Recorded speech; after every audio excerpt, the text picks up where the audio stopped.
nation was built on religious tolerance, but many Americans now feel that their religious freedom is under attack. There is a new defender. Tomorrow, Stanford University's law school is launching a legal clinic that it says is the first of its kind in the nation. Students will take on actual clients of any faith and defend their religious practices. The clinic is funded in part by the Becket Fund for Religious Liberty. Kristina Arriaga is the executive director of the Becket Fund and joins us now live to tell us more. Thanks so much for your time today. Thank you. We at the Fund are so excited to be here. Tell us about this clinic, why you think it's necessary, and the kind of work it will do. The clinic will be training students, law students, how to practice law with representing real clients from a diverse background of religious faith and before real judges and real courts. And it will be defending the free expression of all religious traditions. What kinds of cases are you seeing that have sparked enough interest that you felt it was important to actually fund this effort to make sure that future lawyers will be trained to handle this? We at the Becket Fund for Religious Liberty have seen a dramatic increase in persecution against people of faith. This is not about who God is, it's about who we are, and people of faith should be able to express themselves not only at home and at church, but in the public square, outside, at their job site, and wherever they live, wherever they practice their faith. And I know that the Becket Fund has been a key player in a number of the challenges to the HHS contraception mandate from this administration, primarily the Hobby Lobby case that everyone is watching, the biggest employer now challenging this. Is that one of the prime examples that you're talking about where we come to this collision between, secular policy and law and deeply held private religious beliefs? Absolutely.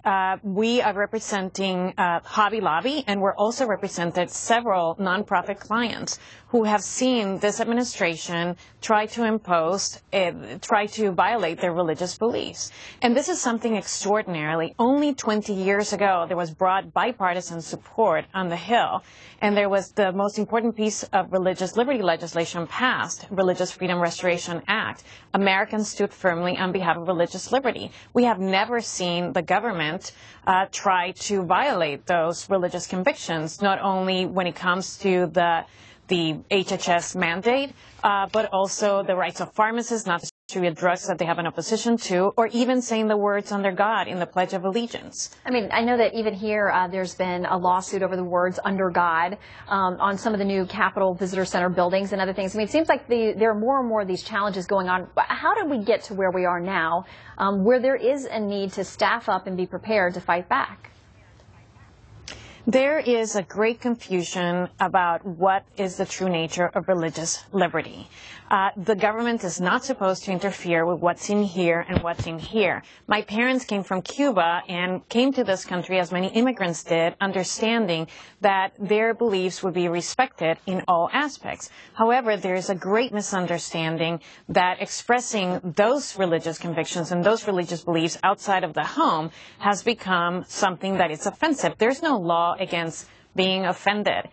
It's part of who we are. It's part of our culture. When there's a jazz concert, there's a musical concert, people don't cover their ears and decide that it's government endorsing a particular type of music.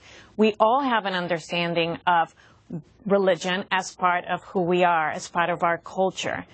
And the state did not grant those rights, so the state cannot take them away. And we know that you are involved in a number of cases across all kinds of religions and denominations, and that's what this clinic will be about. And not just one viewpoint, but all viewpoints in all religions. So we will stay tuned and be very interested as this launches tomorrow. Kristina Arriaga, thank you for your time. Thank you so much, Shannon.